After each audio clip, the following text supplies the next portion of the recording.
Can a little embossing powder and a stencil completely change your background game? Let's find out. Let's get crafting. Now I've opted to do this project with some Strathmore watercolor cardstock. This is 300 GSM or 140 pound. It's pretty heavy stuff, and I selected the smooth side. I've even remembered to use my brand new Altenew sticky mat, and that's going to hold my stencil down nicely without any tape. And I'm going to go ahead and press some Versamark clear sticky ink through my stencil. Now you can use any stencil that you like. I would just say choose something that is a rather bold pattern and has a lot of open space to it as I drop the Versamark. But we're going to get a really good coating of Versamark on there so that we can do some heat embossing. To remove the stencil without tearing it or destroying it, I'm just going to lift the sticky mat up off of my glass mat. Now I don't have the sticky mat attached to the glass mat. It's still on its plastic carrier sheet, but you can do whatever works for you. And I'm going to be using some white superfine detail embossing powder. Now this is about the time when I realized once again I forgot to use the embossing bag, but it still turns out perfectly fine. I have dumped some embossing powder on it, and I've just got a piece of copy paper underneath it to catch any remaining.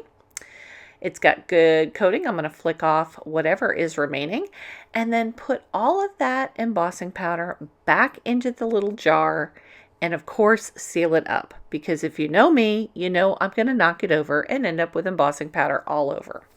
I'm using a Wow heat tool, and this one I heated up for about 15 seconds before applying it to the cardstock. Now I am speeding this up so as not to bore you to death, but when it comes to white embossing powder, it kind of appears gray to me on the cardstock when it's still in powder form. Once it starts turning that shiny white, I know it's complete, and I'm just going to go ahead and cool it off. A little fan action. I'm going to be using some Distress Oxides. This first one is Worn Lipstick, which is a pink color. It does look exactly like worn lipstick.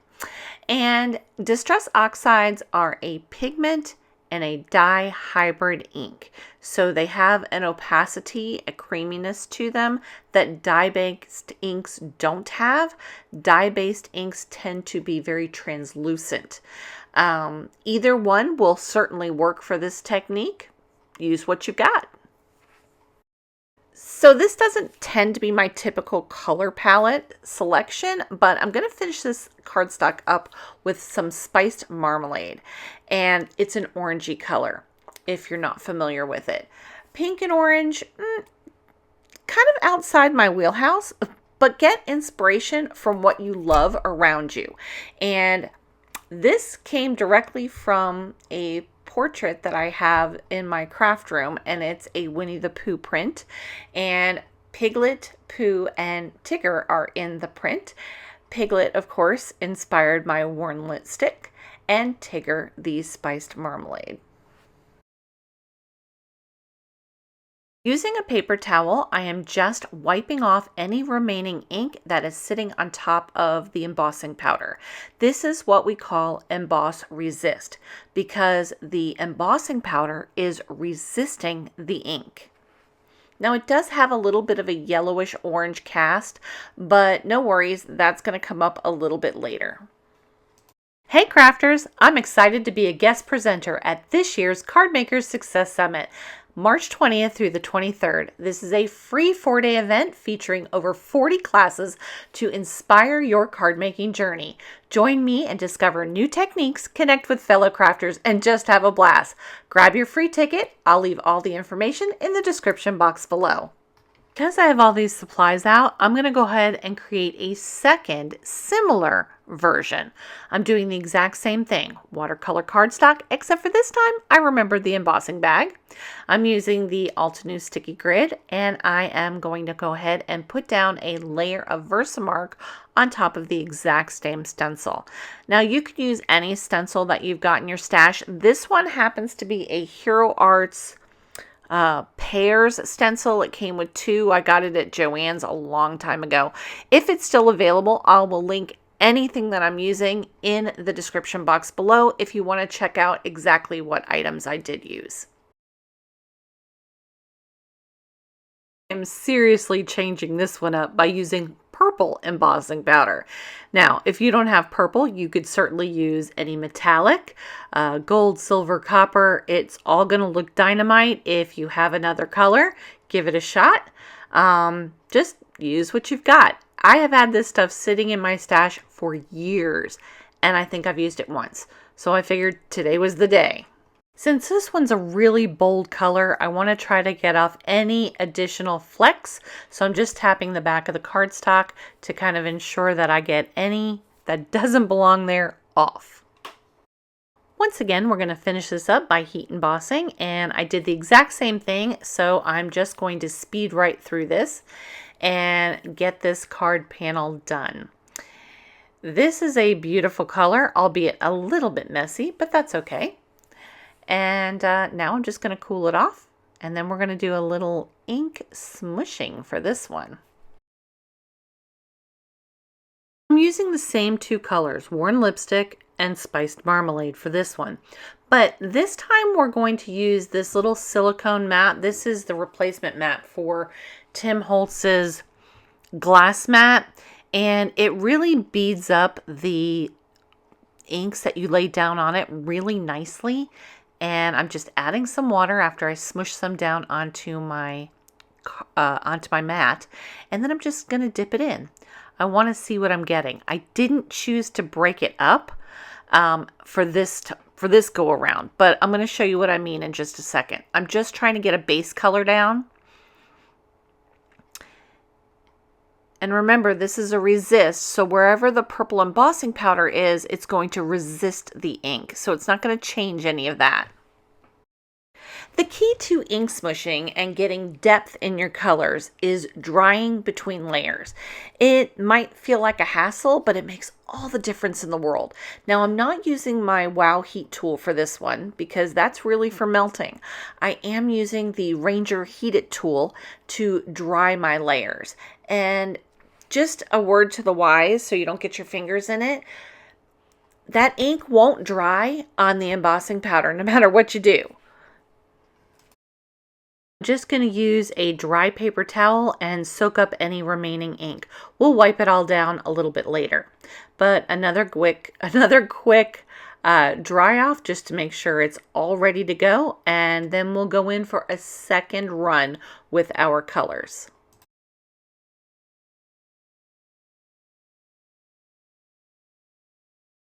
With my first layer done and I have tidied up my mat, I'm going to put down some more ink. Once again, the Spiced Marmalade, a little bit of water, and then I thought, go ahead. Add the Worn Lipstick and some more water to that as well. We'll go ahead and get her all done at the same time. Now I'm going to go ahead and break up the colors, and you see how it beads up really big? That's what I'm looking for the alternate layers. There's that first dip in, and I'm getting some good splotchy color, not the overall color that I got with the first layer. I'm definitely liking the look that I'm getting at this point, but now it's time to dry it off again. So get your heat tool back out, and if you have little splotches on there that you don't like, you can either choose to really heat them until they dry and then they leave this really puddle-like appearance. It's really cool. Or you can just blot it up with a paper towel, whichever way suits your needs. So I'm deciding if I want more, and I do. So I'm going to go ahead and try to use up the rest of that ink by sticking my cardstock right back down into those little splatters and getting this delightfully yummy look. Got to admit, it's a lot more interesting now than it was before.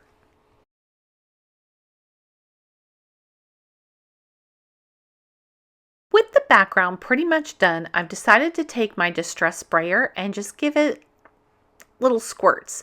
Now, this isn't a fine mist sprayer. It adds some droplets to the cardstock, and then I'm just going to go ahead and lift any of that ink off to kind of, once again, a different way of getting that splotchy look that I was going for.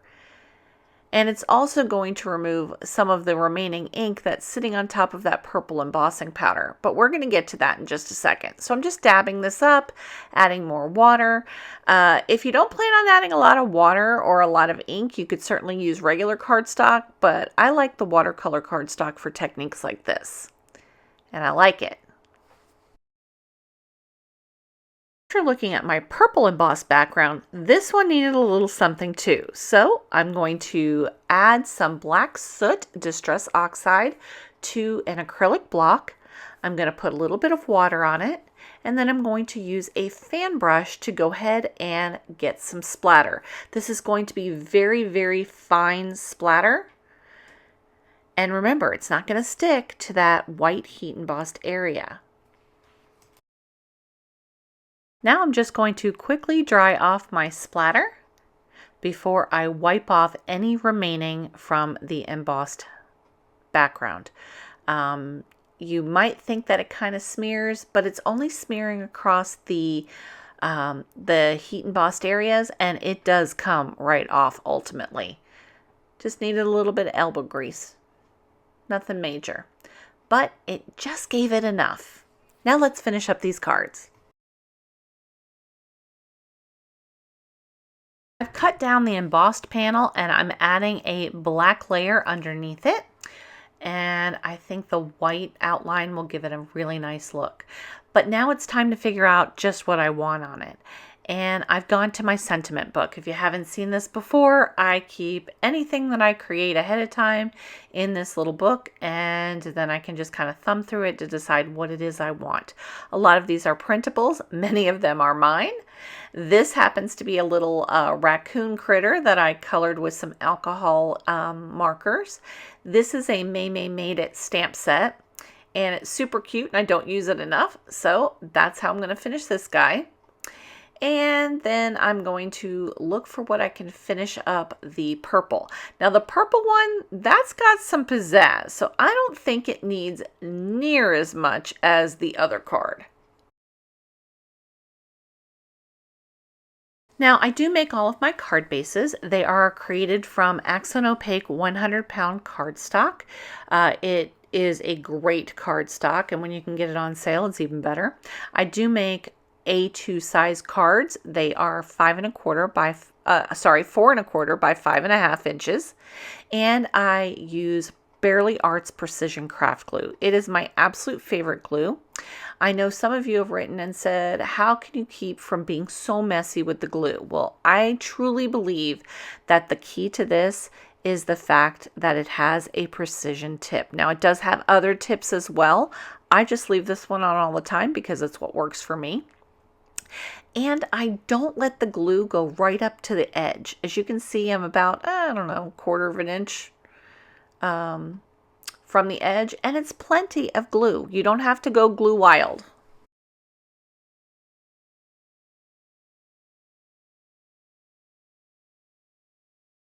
Now my little critter is a May Made It stamp set. He's a little raccoon and I think he's darling. And I love the sentiment for this one. It says, I rummaged this up just for you. Little trash pandas, gotta love them.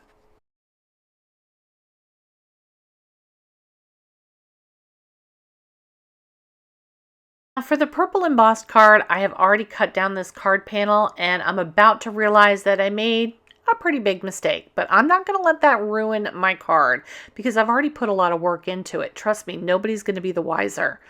I'm just lining it up. You can use a back layer for this one if you want to. I thought there was quite enough color, but you'll see that the panel isn't cut correctly. And I'm kind of figuring out that I messed it up by 1/4 inch, but no harm, no foul. I'm just going to open up my cardstock, chop a little bit of it off, and then I'm going to use a pair of Tim Holtz long bladed scissors and just match up the bottom. Trust me, not one person's going to realize that it's not a true 4 1/4 by 5.5 inch card. And I have fussy cut out a little sentiment. This is one of my sentiments from my digital storefront. If you're interested, I will leave a link in the comment or the description box below. Tell me, which one do you like? Do you like the ink smooshing or the ink blending? Let me know in the comments below. Don't go just yet. I've picked out some great videos just for you. Until next time, I'll see you real soon.